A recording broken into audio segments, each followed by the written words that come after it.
পড়াশোনা না করার জন্য তোমার কাছে হাজারো বাহানা আছে, কিন্তু এখন এই সিদ্ধান্তটা তোমার যে তুমি সারা জীবন লোকের স্ট্যাটাস দেখতে থাকবে না নিজের স্ট্যাটাস তৈরি করবে।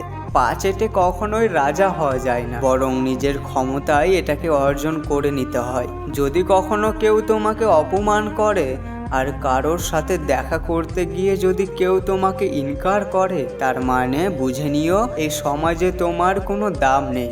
শুধু একবার তুমি তোমার স্ট্যাটাস বানিয়ে নাও, তারপর বুঝতে পারবে সম্মান কাকে বলে।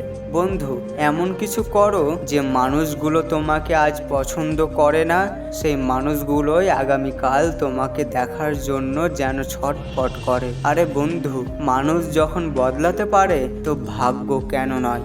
সময় তোমাকে বদলানোর আগেই তুমি তোমার সময়কেই বদলে দাও। এটা কথা সত্য যে সময়কে আমরা কখনোই থামিয়ে রাখতে পারি না, কিন্তু আবার এই কথাটাও সত্য যে আমরা যদি একবার জেদি হয়ে উঠি তো এই সময়ও আমাদেরকে থামাতে পারবে না।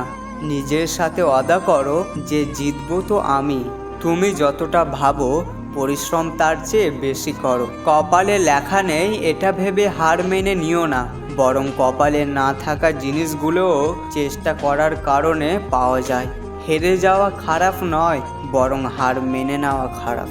তোমার মধ্যে হাজার হাজার সমস্যা থাকুক না কেন, কোনো ব্যাপার না। তোমার মধ্যে এমন কিছু অবশ্যই আছে যেটা তোমার হাজার হাজার সমস্যার সমাধান করে দেবে।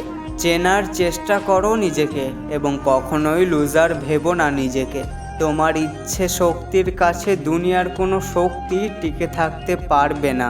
এতটাই চুপচাপ করে পরিশ্রম করো সফলতা যেন শোর মাচিয়ে দেয়।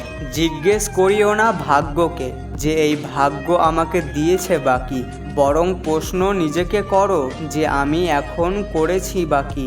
দেখো, তোমার কাছে শুধু একটাই জীবন রয়েছে, আর এই জীবনের সময়গুলোকে এইভাবেই ফুরিয়ে দিতে পারো কিংবা সংঘর্ষ করে নিজেকে সফল করে তুলতে পারো। আজকের পরিশ্রম কাল তোমার পরিচয় তৈরি করবে।